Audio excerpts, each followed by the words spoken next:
Hey, friends. Yay. Welcome to another episode of How I Became Your Mother podcast, which is a place where I, Kalila, a single woman, single childless woman, documents my life to my future children as if they're already listening.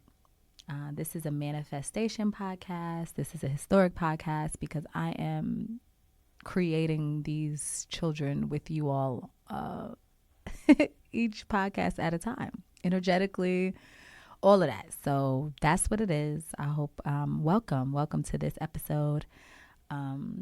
This is going to be the third episode back to back to back, which I'm proud of because I wanted to get back on track with the weekly uploads. So this is making me grateful that I have 3 weeks in a row recently. And yeah, so this episode is about knowing who your leader is. Who are you following? What are you following? And it's really important. And I actually was trying to figure out what I wanted to talk about because I have so many things I want to share with you, but I find that it's best if I share and talk about things that are currently present in my life, and knowing what I'm following and who I am and who I'm following has helped me so much, and I just want to share with you. But before that happens, let's talk about the father update. Okay, the real time my father update. Where is he? What's going on with my dating life? Let's get into the tea. So I think the last time we spoke, it was about a man who stopped me in the airport, told me I was his wife. We haven't yet. We're going to go on a date. He's long distance. We haven't done that. But I am talking to, I'm dating. I'm on the dating apps, this app called Hinge. I'm on Hinge. I am active with meeting people, wanting to meet people, and also having fun, enjoying life. So that's what I'm doing right now. So as of right now, I don't know if I've met your father yet. There are few people who I'm swiping with, who I've connected with, and we have to plan dates. So who knows? Maybe he's one of them. But it's getting close. It's getting really close because of what I'm seeing in my life, and like even in my singleness, quote unquote, I'm experiencing a lot of what I want to experience when I'm partnered. So that's letting me know that the veil is rising and the gap is closing. Like, I'm consistently called beautiful. I'm consistently doted on. Men look out for me. They show me love, whether it's family, whether it's friends, whether it's interests, whether it's fans. And the behavior, the profession of who I am and of my greatness, the consistency, the checking in, the adding value to my life has been happening, and I'm happy with it. I have been ghosting my dating coach because I was behind on payments, and she's just been really, really gracious, but I've been in a shame spiral around that I'm going to work through after that. But I wanted to be transparent there. Okay. So what sparked me to making this episode? And it's actually, this could be considered a little vain, but I think it's only vain to people who don't understand the bigger scope of things. So let me break it down. So I am consistently told that I look younger than I present, professionally, personally, all of that. So I did this big theater intensive about 2 years ago, and that was the consistent feedback, was that my pictures look older than I feel, than my essence, and than my aura, and that I need to close my gap of age. And since I've been an actor, since I've been in the business, I've adopted the mentality that black don't crack, that I'm Asian backwards, that I look young. Like, I've always had that. So that's been a supreme level of comfort for me. But I didn't realize it was so, like, I didn't realize until experiencing these past couple of weeks how it's been a choice. Like, I look the way I look because of me choosing to feed into the idea that I'm younger, that I look younger, that I feel younger. And so, like, for example, my homegirl, JB, Auntie JB, she threw a party in Atlanta. She threw 3 parties. She threw a birthday weekend celebration, as we do. I did that for my 35th too. We wanted her to, and I came and made it, so that she threw a 35th birthday celebration. She's 35, I'm 37, so she's younger than me. The majority of the people there were around our age, 30s, maybe 40s. There were a couple of older people, but not many. Like, the age group was 30s, 40s. And the disparity between people who were dancing and people who were not, I would say out of the entire party, probably 20% of the guests were actively jamming on the dance floor. This stands out to me because, first of all, the DJ, okay, first of all, I'm trying not to get so excited. I want y'all to hear. My friend JB and I have spent a lot of time partying, a lot of time dancing, a lot of time having celebrations, because that's something that we enjoy. We spent a lot of time dreaming, being accountability partners, supporting each other in our businesses, supporting each other familially. But the core of a lot of our connections have been in being outside and being vibrant. And so she is aware of how to throw a party, and it was superb. The DJ was out of this world, like, very good. Very, very good. I couldn't sit down. I could not sit down. I was eating. I'm like, yo. And I'm looking around and I'm getting sad because I'm realizing that my peers are choosing to either surrender to this idea that partying is young, that we don't do that anymore, that their knees are old, that it looks crazy to be whatever the thoughts are that keeps people in their seats when there's a fire DJ, more so than in the past when we were younger. Like, those are the thoughts that I was thinking of. And I'm just like, wow, like, I think about the consistent rhetoric when I'm talking to friends, and even just looking at things on social media around people dancing and the stuff. And the rhetoric is like, my knees are old. I don't, like, we ruined our knees when we were dancing all throughout the early 2000s and in college, and we just need to sit down, and we're getting older, and this is the end. This is kind of like we're winding down. Like, that youthful partying vibrancy piece that was popping in college is no longer fitting in this. Like, people prefer to be in the house. People prefer to be in their bed. People prefer, those are the thoughts. So I was looking around. I'm like, oh, okay. This is what happens when you're out of practice of having fun socially. And I do want to say that I give my generation and everybody that's still alive right now a lot of grace, because the pandemic and having the world shut down socially, and people like die because of being close, definitely, I'm sure, has a lot to do with the psyche. It has a lot to do with why a person wouldn't just jump back in to dancing, to partying, to socializing.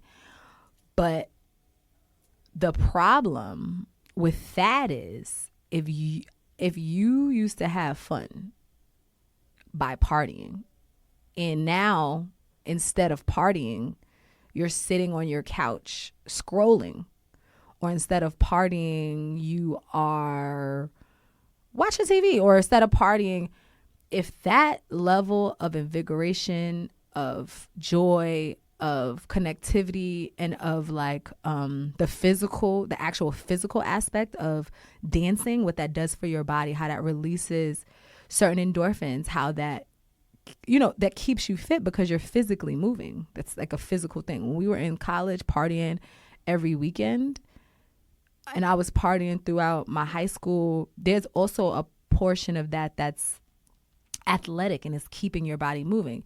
If that is no longer priority in your schedule, you're now lacking that area of fun. Now, this is not like, I want to address the people that's like, okay, we have fun in different ways. Now, I have added a lot of things into my life that I would never be doing as a kid. Like, I know how to grow and evolve and to find adult fun things. Like, I am learning that I really enjoy cooking. I really enjoy it. Like, I enjoy it. I'm learning that I like looking at appliances and decorating things and thinking about like my future. I enjoy my to-do list. I enjoy crossing things out of my to-do list. I enjoy, like, those are adult things that is like fun. But just because I am learning how to have fun in adult ways doesn't mean that I need to throw away all of those inner child fun things. So I just wanted to be like clear with you as my boo, as my my heart, that the things that you enjoy, that you love doing while you were younger, are definitely going to be the things that keep you young. That the reason people look at me and think that I look 10 years younger is not because I'm an anomaly. It's not because of my genes. Now, there are certain things that support, that help out. There are certain things, but it's not because of that. It's because I choose to. I feel young. I'm going to continue to do the things that make me feel good, that feel like fun. And that's the actual key to staying youthful. Now, how does this connect to the topic, which is who do you follow? What do you follow? It's important to follow. I wanted to bring this up because I got introduced to the law of attraction in 2014. And I really locked into it. I understood a lot of the things, but it wasn't until 2021-ish, 2020, 2021, where I decided to make it my beacon and use the person, Esther Hicks, who is a spiritual leader who speaks from the lens of the law of attraction. It wasn't until then that I decided, oh, this is what I'm going to follow. Like, this is what I'm going to follow. So, okay. I wanted to bring this up because if you, like, after I kind of separated from Kojic when I went to college, and I didn't have a spiritual grounding, that also meant that I didn't really have one clear leader in my life. Like, I didn't have a theory or a system that I was following. And you might be like, what are you talking about? Like, you just wake up every day, you figure out what you want to do. But what I was realizing was that when I didn't have a clear doctrine, is that doctrine? Is that what it is? Doctrine? Okay, I just looked it up. Yes, I was right. Okay. I don't think I've ever used that before. I didn't have a clear doctrine. So it was like, it gave a lot of either formal kind of old school general rules. So like, just be a good girl. Just be good. work hard, go after what you want and make it right. But the individual day to day, like how do I get what I want? It was very uncertain. It wasn't clear. Because on one end, I was thinking about Christianity and what I was raised in with Kojic, and it being like you have to follow these sets of rules in the Bible, or else you're going to go to hell. And then there are other things where it's like, oh, none of that matters. Like, it's just do what you do. And I'm like, that doesn't feel right, because I know God is real. I know that, like, and it was causing me to make decisions based off of how I feel versus what I know. And I'll give you an example. I'm going to give you an example. Did I already give this example? I might have given this example already, which lets you know how much it means to me, but I don't care. I'm gonna bring it up again, and that's it. So I put together the room. I invited the people that was going. I got online for like the Beychella tickets, Coachella, where Beyonce was there. Like, I was the one that facilitated my friends going together. I found the house. I booked the place. Everybody was doing it to get, like, helping, but I was the one that led that group to go to Beychella. I booked a children's show. Now this was a very, very low budget children's show for a very, very low budget theater that we had to like build stuff and go around to different schools, and like that was the gig. So initially when I booked it, my agent was like, and I was like, oh, I didn't know at that point in my career how to navigate that relationship that well. So I tell my agent, like, yeah, I have something planned. I have something booked. I'm going to Palm Springs at this time, so I can't do it. And she came back to me with like, if you're not serious about your career, maybe this is something that you need to rethink. Like, this is something that you shouldn't, you should rethink, and you need to focus on your career and really make sure that this is what you want to do. Now, so I chose not to go. I chose to give up my ticket, sell my ticket, and my friends went on the trip that I planned to Coachella, and they had the time of their lives. And it was a very, very historical moment. It's a moment that I knew I wanted to be a part of and that it valued to my life. The children's show, it was fun. It was cool, but it was something that was, I don't even remember my castmates at that time. I don't even remember the experience. It was just another gig. Now, in my career now, because I know who I follow, and what I follow is my purpose. I feel like I was put here to contribute to people through my talents, my gifts, my awareness, my perspective, and bring people closer to themselves. Sometimes I use gifts of singing and dancing and entertainment and making people laugh. Other times I speak to their specific heart. Like, that's what I know.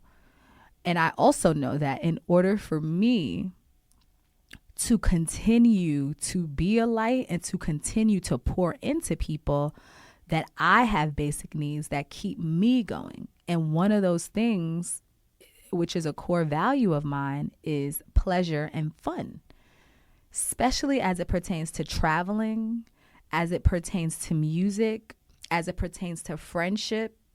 All of those things really, really pour into my heart. And I know this now because I look back into my life and I realize, like, oh, okay, this is something that I need. This is something that keeps me young. Being around my friend, like, this is not something that was a happening.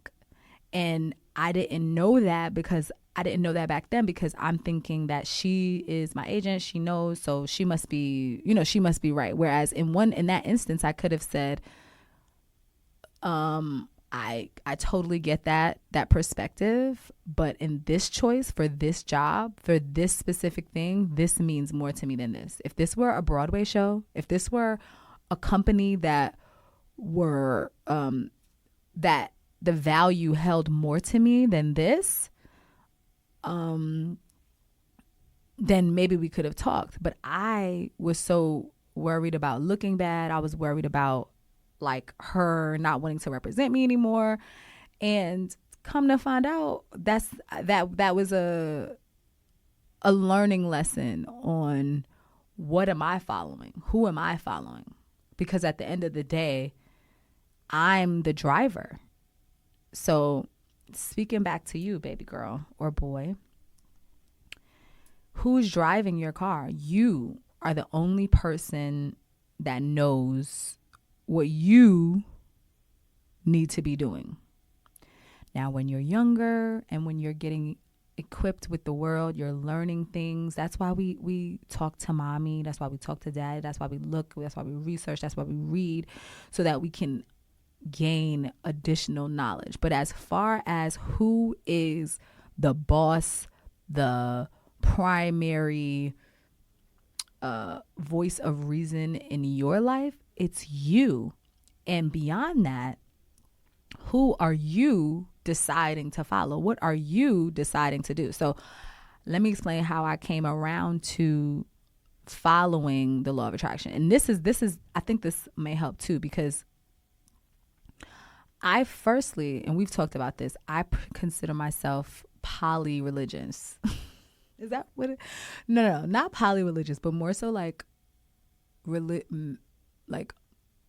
bilingual as it pertains to religion. I believe that I can understand the essence of what most religions are saying and put it in ways that make sense to my heart, that go past and that see through the human limitations that vessel may be exploring or expressing. Whereas before, it felt like I was raised to believe one doctrine, like this is the right doctrine. Everything else is not. I don't believe that anymore. So I believe that, first of all, I don't understand how anyone can think that the creator would create so many different types of people, different types of religions, different types of experiences, different types of backgrounds, different types of worldviews. And we think that there's only one spiritual language that's right. Like that to me is drinking the Kool-Aid. So that lets me believe that there's regional stuff. That's why there are typically in different regions, there are religions that dominate, because that is typically the language of that region. That's how those people connect with God, whether it was revealed to them through certain texts, whether it's just in that is that. So for me, as I've learned to accept people, accept religions, accept the fact that God is everywhere and he's not just in the Bible, has helped me actually solidify the doctrine. And so I really enjoy the law of attraction because it speaks firstly around monitoring, developing, and securing our own individual inner beings. So before we look to the Bible, before we look to the pastor, before we look to past stuff, consult within. Now, at first, I'm like, what do you mean? How can we consult? Like, who are you talking to? Like, what are you doing? What do you mean? But then I learned that our intuition, that our emotions actually are the things that are our guiding systems. And when I learned that we have built-in GPSs around which roads we can take that aligns with our mission, our purpose, and our soul, and that the other stuff, the religion, the people talking on the platforms, the text, that is there to validate. That's there to affirm. That's there to remind. That's there to ground. But the first person that we need to be consulting with around what we are doing is ourselves, because your emotion is going to let you know who, like, if you, for example, or I'll say what it is.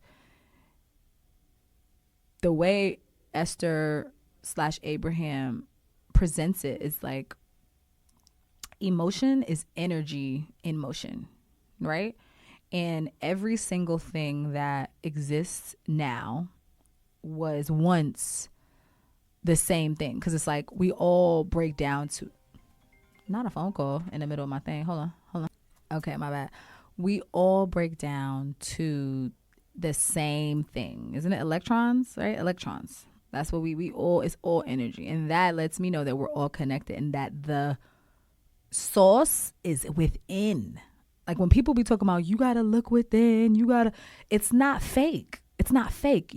But the issue is that, the habit is that we've been groomed to look outside of ourselves. We've been groomed to ask. You groomed to go to someone else first, whether that's to your Bible, to your pastor, to you're groomed to go there versus learning how to master speaking to God within. And that has been a journey. Like I started meditating in 2020, and I feel like my guidance system got very clear. Like, and what I mean by my guidance system is like, now I look for sermons and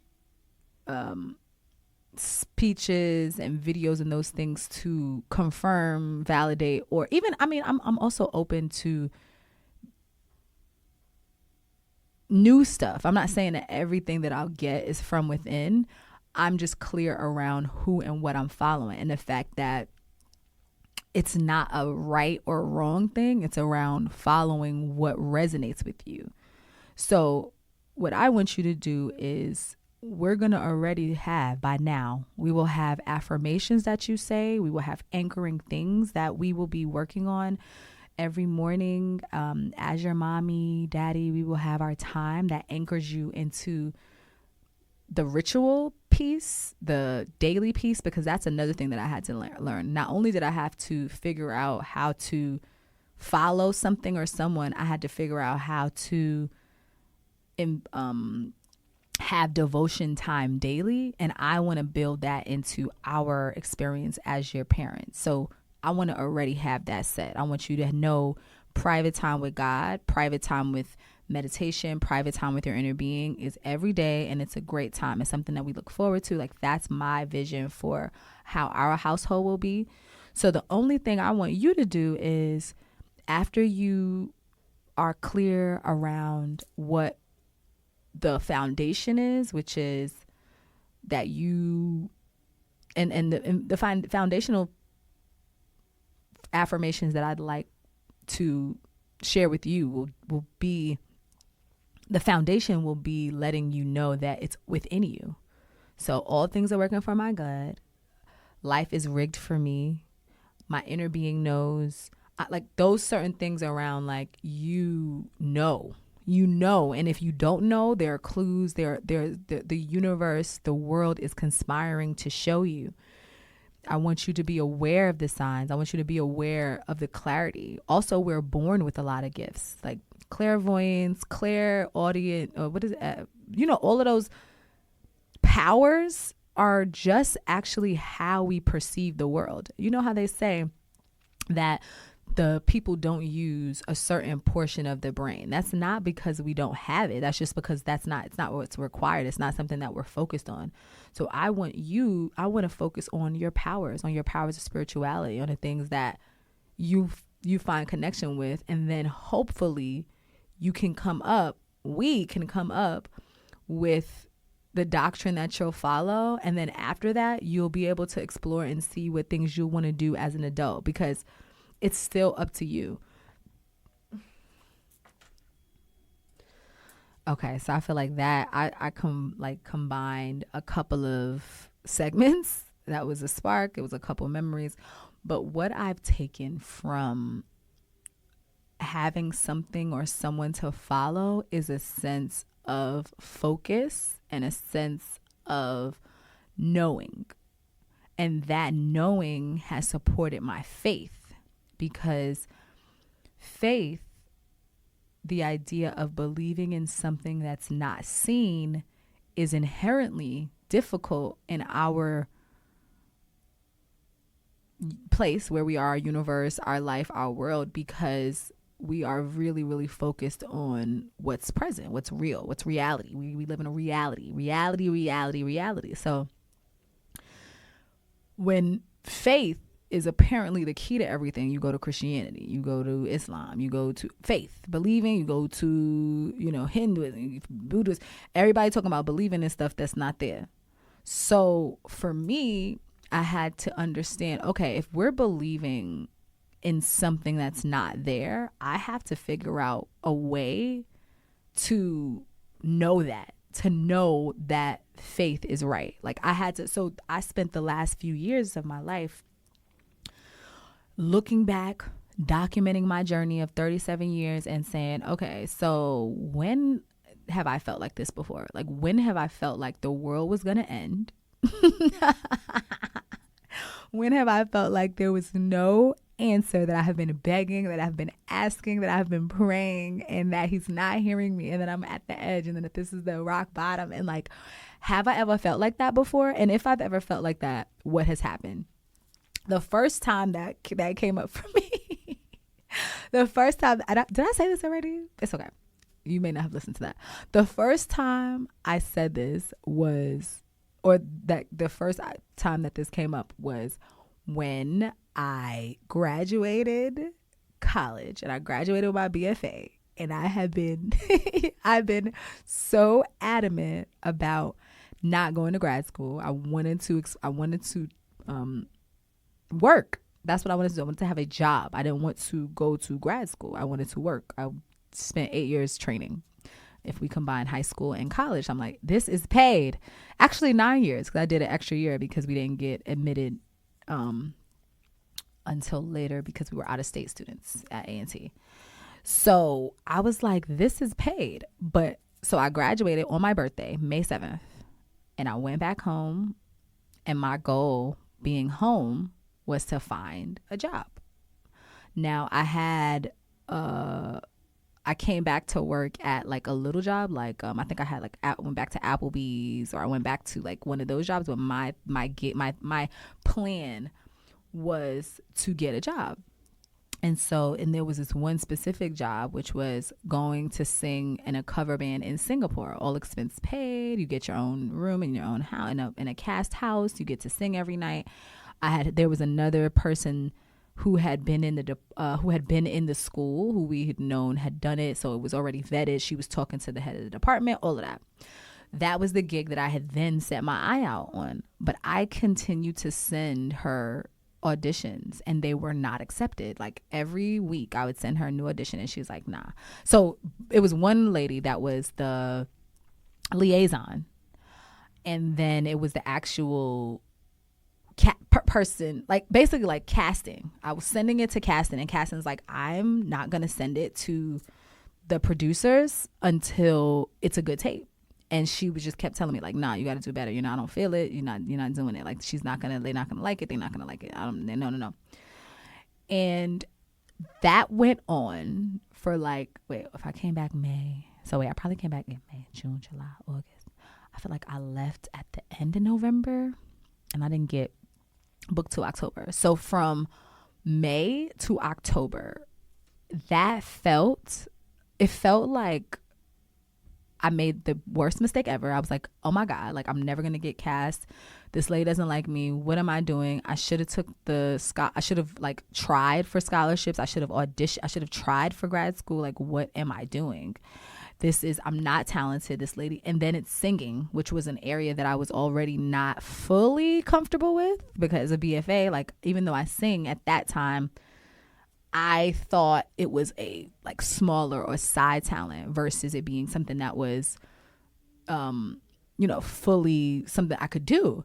So all of those thoughts had me feeling like, oh, Like, the world is ending. None of this matters. Like, I should probably die. Like, it gave rock bottom in that time. And then I look back and I'm like, girl, you were quote unquote unemployed in an industry where 90% of people are unemployed for 4 months. June, July, August, September, October. 5 months. And those 5 months, I remember I was going to bed crying, feeling like a failure. I would tell my mother would come home because I went back to live with her, which also felt crazy. And I'd be like, Ma, my mom and my grandmother. And I'd be like, Ma, like, I promise, like, I'm working hard. I'm going to try to get out. And she's like, you are good. Like, you just got back from college. Like, you're good, bro. And I'm like, no, like, I remember that. And then I look back and I'm like, wow, that was 5 months. And what was crazier about that situation is if I would have gotten that gig initially, like, the first time I auditioned, I would not have been able to go with my cousin, because what also happened was my cousin, who was like a brother to me, we're only 10 months apart. We were raised like siblings in a way. Back when cousins was getting together all the time, we was raised like that. He, during this time where I'm going back and forth auditioning, he had also decided that he wanted to be a rapper, and they also had a position open up for a rapper. So the whole time I'm auditioning, I get an idea. I'm like, oh my God, Monza, they need a rapper. Do you want to come? Like, you want to go to Singapore? Like, it's lit. And he's like, yes. So we both are working on our auditions together. And then we both book, and I get to be abroad with my cousin, which was, and also the timing of everything worked out, because even while I was abroad during that specific contract, which was a different contract because it was 5 months difference, during that specific contract, there was another audition for Hong Kong Disneyland that happened in Singapore, which was how I booked the next gig. While I booked that other gig while I was already in Singapore, that it might not have happened that way. And so I look back on that situation. I'm like, oh, okay, actually, I needed other things to line up for me in order for me to have this work out. What was another position? Jesus Christ, the Lion King. I wanted that gig. Whole time, there's people in the Lion King that have auditioned for that show like 8-9 times. I sent in an open call for Nala, got to the end, and then my boo Nia got it. And the next time, and I was so tight. I was so tight. Whole time, didn't know that the Lion King always needs people. Didn't know that there was always going to be an opportunity. Didn't know that. I'm just like, yo, they didn't want me. It's clipped. I said, let me get on this cruise. Because that was one thing that I knew that I could book, because cruise ship shows seemed just doable. They seemed attainable and doable, especially after doing cover band singing, which is also another thing, because I auditioned for a cruise ship out of college and they didn't take me. But after I had gotten my reps in singing 5 nights a week, my voice became a beast. Then I put together a tape and I got 3 offers. I got 3 offers to do a show off of a tape. They didn't even see me. 3. NCL, Princess Cruises, and Royal sent me offers within a week. And so I was like, oh, okay. I jumped right on that ship. Lion King definitely called me back within 3 months, and I couldn't go.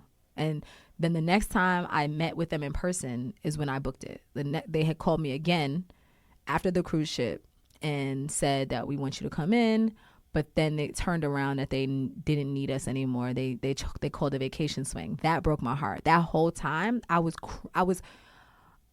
so upset.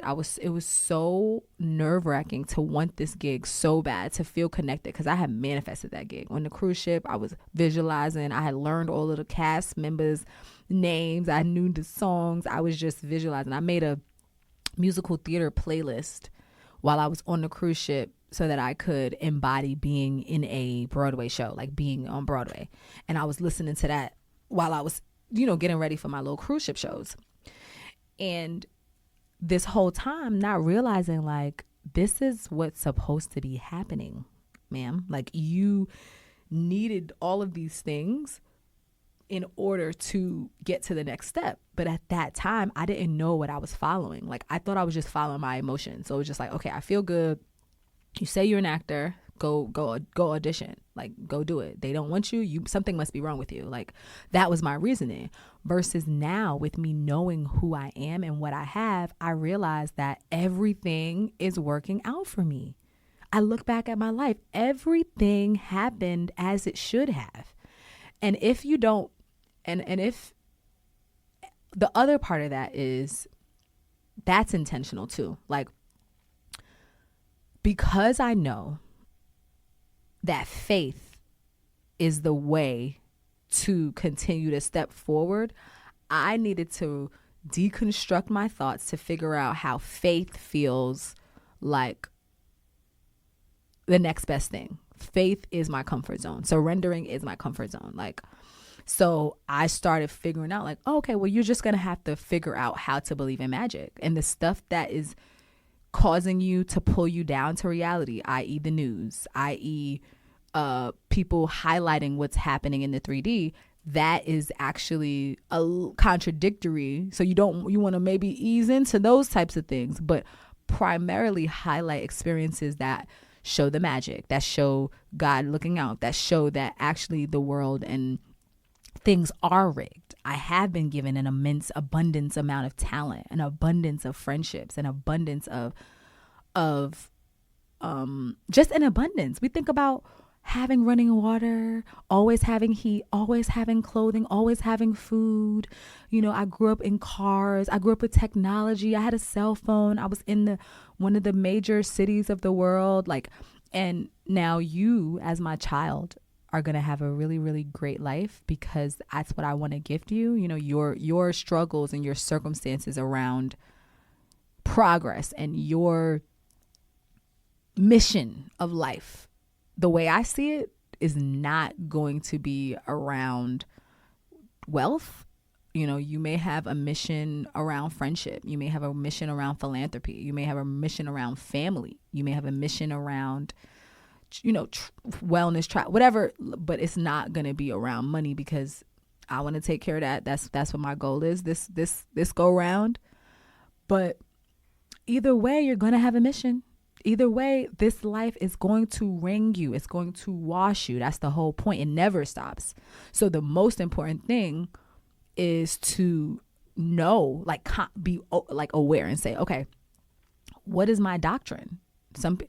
Another way is like, or another thing is like the 4 agreements. Like, so I'll also read things, read information, and apply it. So there's this other book that was very interesting and similar to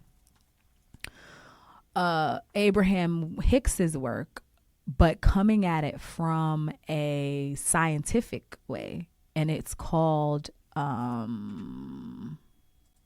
it's called The New Psycho-Cybernetics by Maxwell Maltz and Dan Kennedy. This is Audible. And it's a mind technology for living your life without limits. And it had a lot of non-spiritual overlaps scientifically around exactly what Abraham Hicks has been saying, which has further given me more evidence around spirituality and God being a language.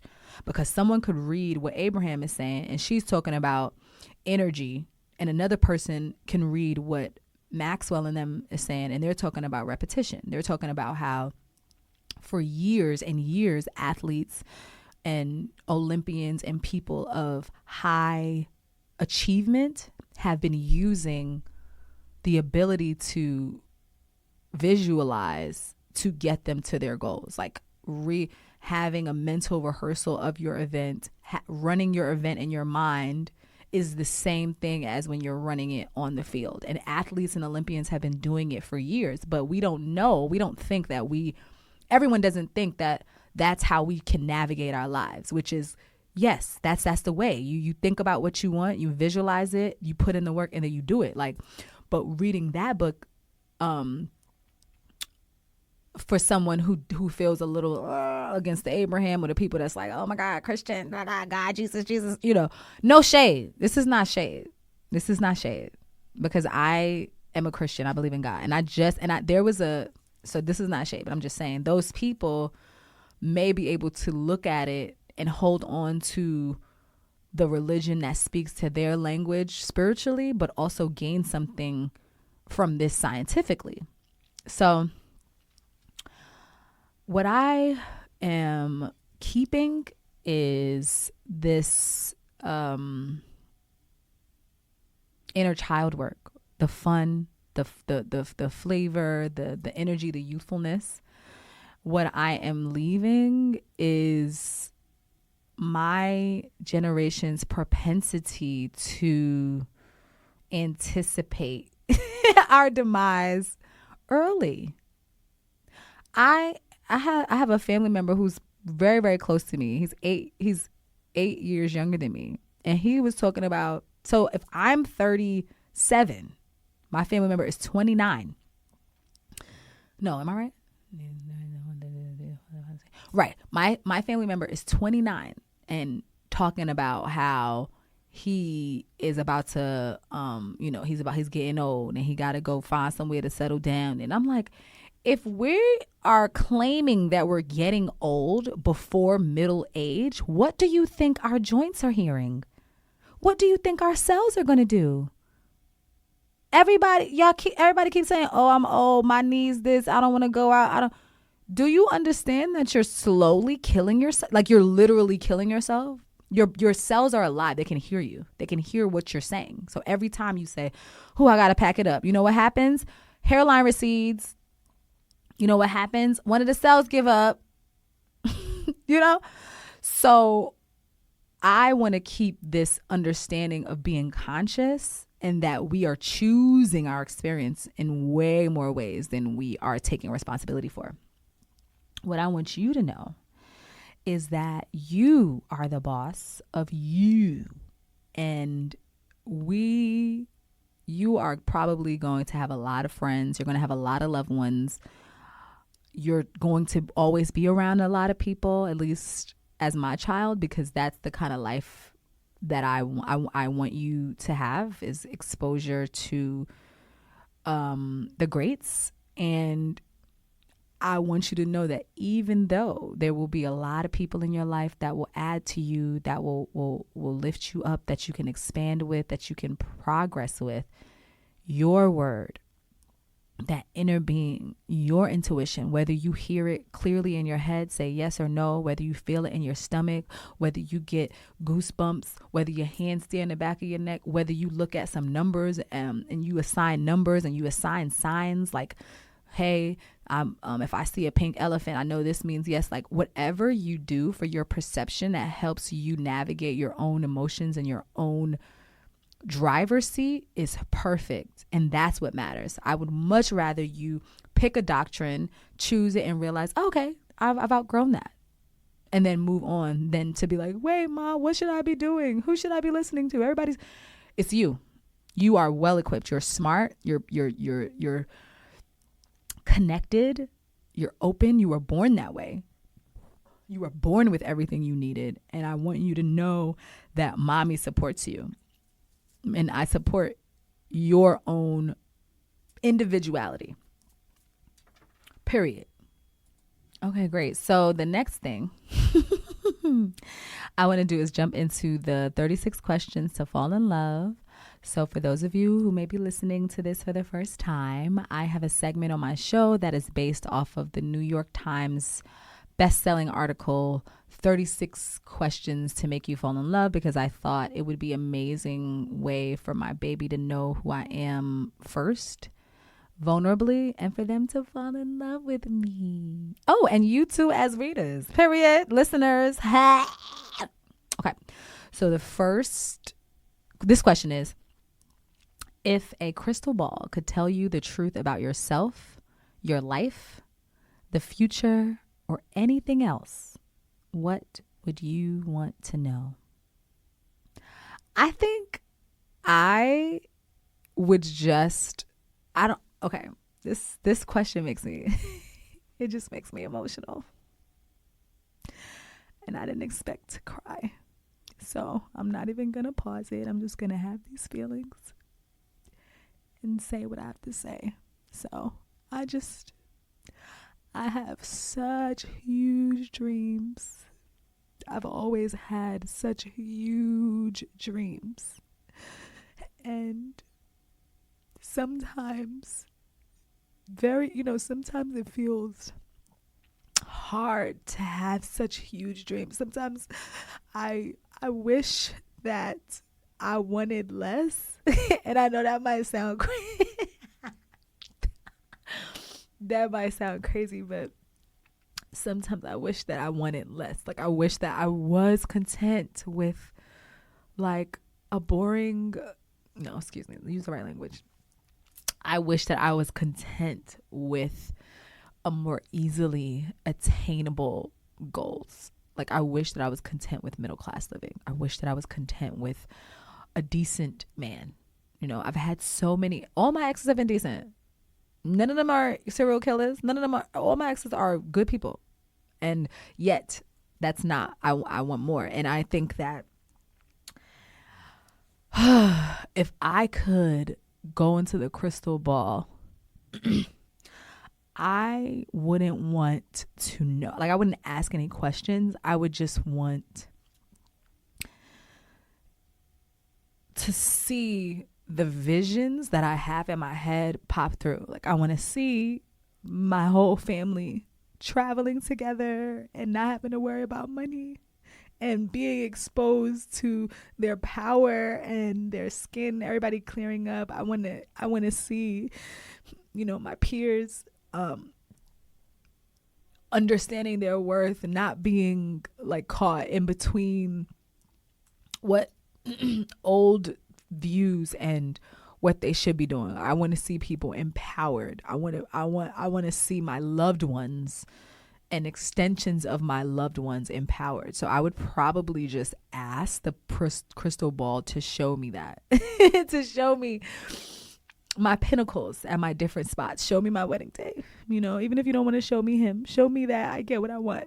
Show me a picture of like, me being, show me a video of me being like wheeled into the birthing center about to have my babies, knowing with my rock on my hand. Like, show me a picture of my family on a catamaran in a tropical island from a villa we've rented. Like, I would just want to see flashes of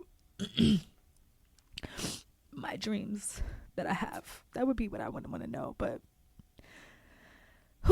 was not expecting to cry, child. Okay, child. That was a good question. Oh my God. Okay. Well, thank you for listening. I didn't expect this episode to be this long. I'm not mad at it. I'm just like, whoa, okay, cool. We talking, we chat.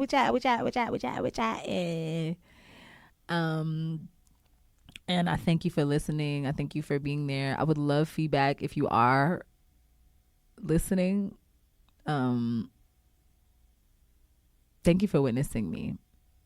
And if you could send me a review or a message or a call or a voice note, that would be amazing. I would love to hear your thoughts on these things.